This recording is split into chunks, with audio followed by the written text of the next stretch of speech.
Bro మనం కొన్ని సంవత్సరాలు బ్యాక్ వెళ్ళాం అనుకోండి, టెంపర్ ఆడియో ఫంక్షన్కి వెళ్ళాం. అక్కడ ఎన్టీఆర్ గారు ఒక మాట అన్నారు, ఈ సినిమా చూసి వచ్చిన తర్వాత ప్రతి ఒక్క ఫ్యాను తన కాలర్ ఎగరేసుకొని మరీ చెప్తారు సినిమా సూపర్ హిట్ అని. ఆ సినిమా నుంచి ఇప్పటి వరకు ఒక్క సినిమా కూడా ఫ్లాప్ అవ్వలేదు. దీని వెనకున్న కారణం ఏంటి? ఆయన ఎంచుకున్న సబ్జెక్ట్స్ ఏనా? బేసిక్గా భయ ఎన్టీఆర్ గారు టెంపర్ టైంలో ఒక మాట ఇచ్చారు ఫ్యాన్స్కి. ఆయనకి టెంపర్కి ముందు 6 సినిమాలు ఫ్లాపులు పడ్డాయి. అవును, ఇంకా కెరీర్ అయిపోయింది. ఆల్మోస్ట్ రభస రామయ్య వస్తావయ్య రభస సినిమాకి ఇంకా కెరీర్ అయిపోయింది అనుకున్నారు. ఇంకో ఫ్లాప్ పడితే ఇంకా ఎన్టీఆర్ మర్చిపోవచ్చు అనుకున్నారు. ఆల్మోస్ట్ టైర్ 2 హీరో కింద అంటగట్టేసేవాళ్ళు ఎంత బాక్స్ ఆఫీస్ వచ్చినా కానీ. అయిపోయిందిరా కెరీర్ అనుకున్నప్పుడు అటు పూరి జగన్నాథ్ గారు కూడా కెరీర్ అయిపోయిందిరా ఇంకా ఇతను పనికిరాడరా అనుకున్నప్పుడు ఇద్దరు కలిసి ఒక సబ్జెక్ట్ తయారు చేసుకుని, ఇద్దరం ఫెయిల్యూర్ లో ఉన్నాం, ఇద్దరికి మంచి సబ్జెక్ట్ కావాలని మాట్లాడుకుని చక్కగా ఒక మంచి ప్రాజెక్ట్ చేశారు. కలిసి ఏదన్నా మంచి ప్రాజెక్ట్ సెట్ చేశారు. ఆ ప్రాజెక్ట్ చేసిన తర్వాత ఆయనకు వచ్చిన కాన్ఫిడెన్స్ ఏంటంటే మంచి సినిమాలు చేస్తే జనం చూస్తారనే థాట్ ఆయనకు అర్థమైంది ఎన్టీఆర్ గారికి.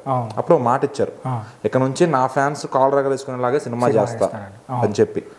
అంటే ఇంకా ప్రతి సినిమాకి కేర్ తీసుకుని చేస్తాను అని దాని ఉద్దేశం.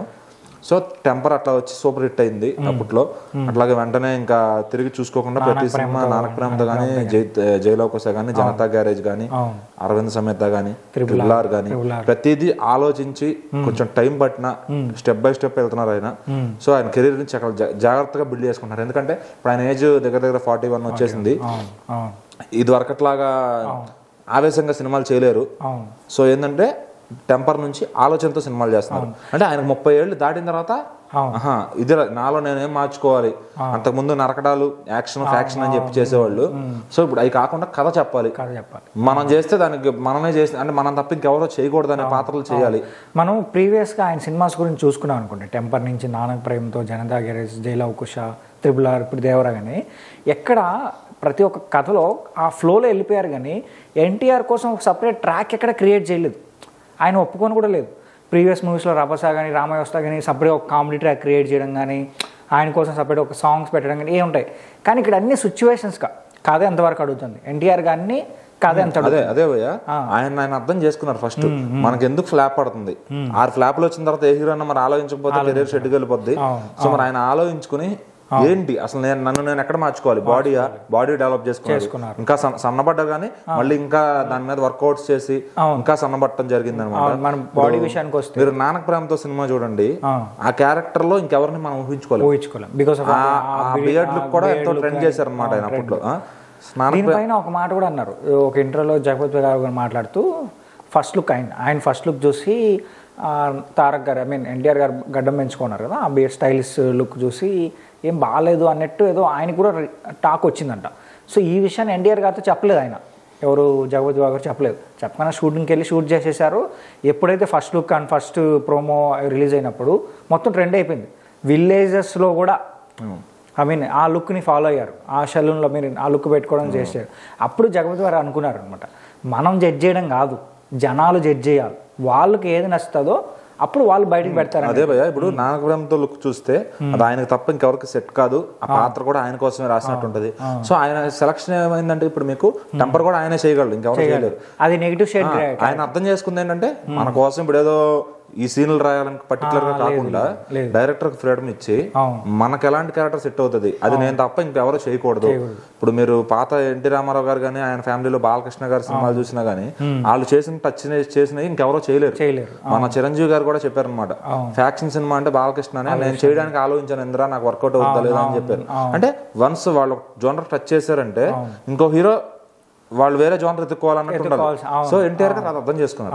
సో ఆయన చేస్తే ఫ్యాన్స్ సాటిస్ఫై అవ్వాలి, ఫస్ట్ ఆడియన్స్ అందరూ కూడా యాక్సెప్ట్ చేయాలి ఆ క్యారెక్టర్ ని, ఇంకొకరు చేయడానికి లేకుండా చేస్తారు అనమాట. మనం కాలర్ సెంటిమెంట్ పక్కన పెట్టేసాం అనుకోండి, కాలర్ సెంటిమెంట్ వర్కౌట్ అయిపోయింది. కానీ ఇంకోటి కూడా ఒక గ్రేట్ థింగ్ ఉంది, ప్రతి హిట్ మూవీ వెనక ఒక ఫ్లాప్ డైరెక్టర్ ఉన్నారు.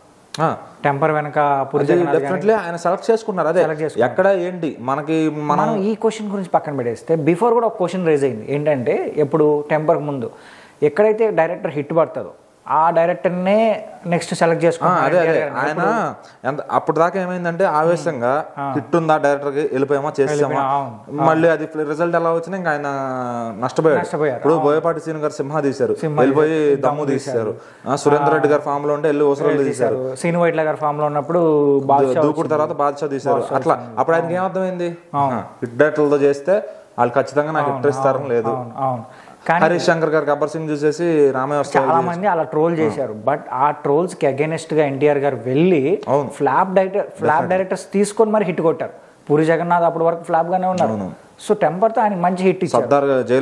సర్దార్ గబ్బర్ సింగ్ వచ్చింది, సుకుమార్ గారిది నేను ఒక్కడే సినిమా ఫ్లాప్ అయింది, నాన్న ప్రేమతో.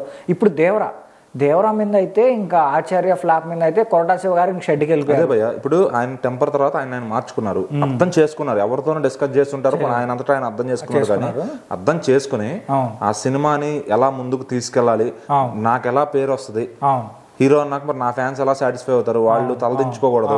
ఎందుకంటే 6 సినిమాల ఫ్లాప్ల తర్వాత ఫ్యాన్స్ తలెత్తుకోలేని పరిస్థితి. ఇప్పుడు పవన్ కళ్యాణ్ గారు కూడా అదే అన్నారు, గబ్బర్ సింగ్ ముందు ఒక్క హిట్ ఇవ్వన్నా చచ్చిపోతున్నాను తలెత్తుకోలేక అని చెప్పి. మరి హీరోలందరూ వాళ్ళ ఫ్యాన్స్ గురించి కూడా ఆలోచిస్తారు ఒక హిట్ ఇవ్వడానికి. మరి ఇప్పుడు మొన్న కూడా బిఫోర్ దేవరా ఆయన ఒక మాట ఇచ్చారు, ఏది డీజే టిల్లు ఈవెంట్. మళ్ళీ చెప్తున్నాను, నా అభిమానులు కాలర్ వేసుకునేలాగే సినిమాలు చేస్తాను అంటే అంత కాన్ఫిడెంట్ గా ఎన్టీఆర్ గారు. అండ్ ఇక్కడ మనకు స్ట్రాంగ్ గా ఎన్టీఆర్ కాలర్ సెంటిమెంట్ కాకుండా రాజమౌళి మిత్ కూడా స్ట్రాంగ్ గా ఉండింది. బట్ ఆయన బ్రేక్ చేసేసాడు దాన్ని. అదే అంటే ఎన్టీఆర్ గారు అంత కాన్ఫిడెంట్ గా సినిమాలు చేస్తున్నారు. ఎందుకంటే హీరో కాన్ఫిడెంట్ గా ఉంటే ఆటోమేటిక్ గా ఫ్యాన్స్ కూడా దాన్ని ఇంకేదైనా ముందుకు తీసుకెళ్ళడానికి ట్రై చేస్తారు సినిమాని. ఇప్పుడు వాళ్ళు ఎంతవరకు బాక్స్ ఆఫీస్ డే 1 నింపుతారు, రెండో రోజు నుంచి ఆడియన్స్ అది ఇప్పుడు కామన్ ఆడియన్స్ లేపాలి. ఫ్యాన్స్ పక్కన పెట్టేస్తే డే 1 డే 2 ఫ్యాన్స్. సో ఇప్పుడు వాళ్ళ సోషల్ మీడియాలో కూడా ఫ్యాన్స్ అందరూ కష్టపడతారు సినిమా హిట్ టాక్ తెప్పడానికి. సో అది ఎంత చేసినా సినిమా మౌత్ టాక్ బాగుంటేనే బయట వెళ్తుంది. సో మరి అట్లా ఎన్టీఆర్ గారు ఆయన చేసే క్యారెక్టర్ పేరు వచ్చేదట్టే చేస్తున్నారు, ఫ్యాన్స్ సాటిస్ఫై లాగా చేస్తున్నారు. సో అక్కడ పాస్ అవుతున్నారు కాబట్టి ఆటోమేటిక్ గా సినిమాలన్నీ సక్సెస్ఫుల్ గా ప్రాఫిట్స్. సో ఫైనల్ గా మనం ఫైనల్ గా మాట్లాడుకుంటే ఇప్పటికీ వరుసగా 7 సినిమాలు దేవరతో కలుపుకొని 7 సినిమాల్లో నెక్స్ట్ రాబోయే ఒక ప్రస్తుతానికి అయితే 3 సినిమాలు సెట్స్ మీద ఉన్నాయి. ఏంటి వార్ 2 అంటే ఈజీగా ట్రిపుల్ హ్యాట్రిక్ కొట్టబోతున్నారా? మీరేమనుకుంటున్నారు? కొడతారా? ప్రశాంత్ నీల్ గారి సినిమా కూడా ఒకవేళ నచ్చినా నచ్చకపోయినా ప్రశాంత్ నీల్ గారితో ఎవరు చేసినా బాక్స్ ఆఫీస్ అనేది సేఫెస్ట్ ప్రాజెక్ట్ అవుతుంది. సో మరి అదే ఎన్టీఆర్ గారి ఆలోచన ఎక్కడే ఉంది, హిట్ ఫ్లాప్ డైరెక్టర్ పక్కన పెట్టేస్తే what is the safe project for అనేది ఆయన ఆలోచించుకుని కథ ఎంతవరకు జనాలకు రీచ్ అయిపోతుంది దాన్ని ఆయన సెలెక్ట్ చేసుకుంటున్నారు. సో అయితే ట్రిపుల్ హ్యాట్రిక్ పక్కా రావచ్చు, ఎందుకంటే వార్ 2 కూడా హిందీలో వర్కౌట్ అవుతుంది కాబట్టి. ఆల్రెడీ స్పై యూనివర్స్ ప్రతిదీ కూడా హిట్ అయి ఉంది. సో ఎందుకంటే వాళ్ళు అక్కడ ఎవరైతే హీరోలు ఉంటారో వాళ్ళ ఎలివేషన్స్ మాత్రమే చేస్తారు కాబట్టి. సో ఇప్పుడు ఎలివేషన్ సినిమాలు ఎంత బాగా ఆడిందో మనం చెప్పక్కర్లేదు. సో వార్ 2 కూడా ఆయనకి ప్లస్ అవుతుంది. అలాగే ప్రశాంత్ నీల్ గారు ఇంకా ది బిగ్గెస్ట్ ఎలివేషన్స్ ఇస్తారు అనుకుంటున్నాను ఆయనకి. సరే చూద్దాం, మన ట్రిపుల్ హ్యాట్రిక్ తారక్ గారు తీసుకుంటారా, ఎలా చేయబోతున్నారు అనేది వెయిట్ చేస్తాం.